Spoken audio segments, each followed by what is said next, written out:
क्या पीओके 2024 से पहले भारत में शामिल हो जाएगा? आज का वीडियो इसी विषय पर है।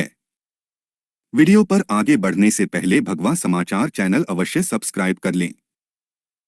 जिस प्रकार से पीओके को कभी भी भारतीय सरकार के नियंत्रण में लेने का आश्वासन भारतीय सेना ने भारत सरकार को दिया है, यह यूं ही नहीं है।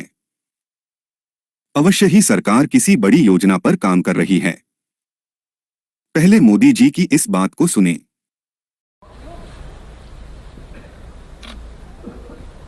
हमारा देश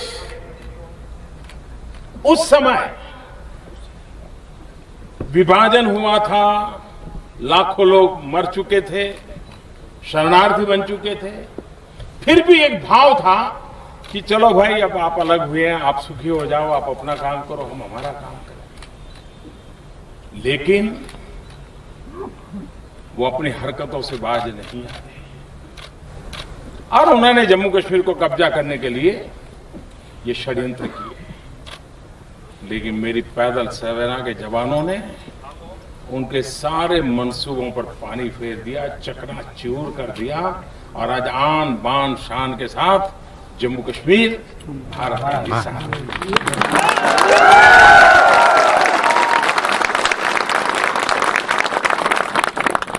कुछ हिस्सा उनके हाथ चला गया, गैर कानूनी तरीके से कब्जा करके रखा हुआ है और वो कसक कभी भी हमारे दिलों में है।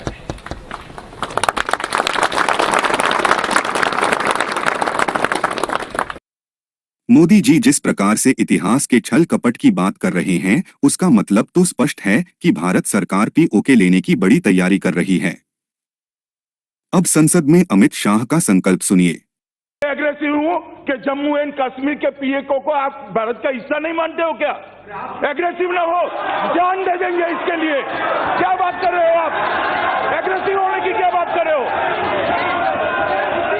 जान दे देंगे इसके लिए। पीओके के लिए जान दे देंगे कहने का मतलब है कि किसी भी समय सेना को तैयार रहने का मनोवैज्ञानिक आदेश की बात है। फिर राजनाथ भी कमोवेश वही बात कह रहे हैं जो प्रधानमंत्री ने कही है।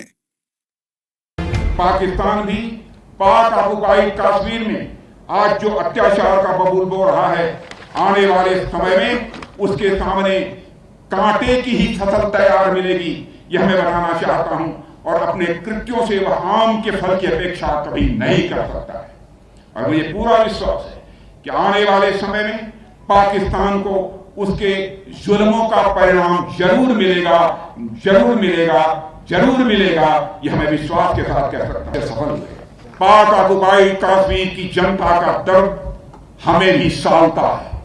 केवल पाक ऑक्युपाइड कश्मीर में रहने वाले लोगों को ही नहीं सालता है, बल्कि पाक ऑक्युपाइड कश्मीर की जनता का दर्द हमें भी सालता है। साथियों, कश्मीर और लद्दाख का क्षेत्र आज सामान्य प्रदेशों से कहीं अधिक रफ्तार से प्रगति के रास्ते पर है। यह प्रदेश एक के बाद एक विकास की नई ऊंचाइयां छू रहा है। पर मैं यहां कहना चाहूंगा कि अभी तो हमने इस इलाके के डेवलपमेंट का आगाज भर किया है। अभी तो हमने उत्तर दिशा की ओर चलना प्रारंभ कर दिया है। हमारी यात्रा तो तब पूरी होगी जब हम 22 फरवरी 1949 को भारतीय संसद में सर्वसम्मत पारित हुए प्रस्ताव को अमल में लाएंगे और उसके अनुरूप हम अपने बाकी बचे हिस्से जैसे गिलगित और बाल्टिस्तान तक पहुंचेंगे।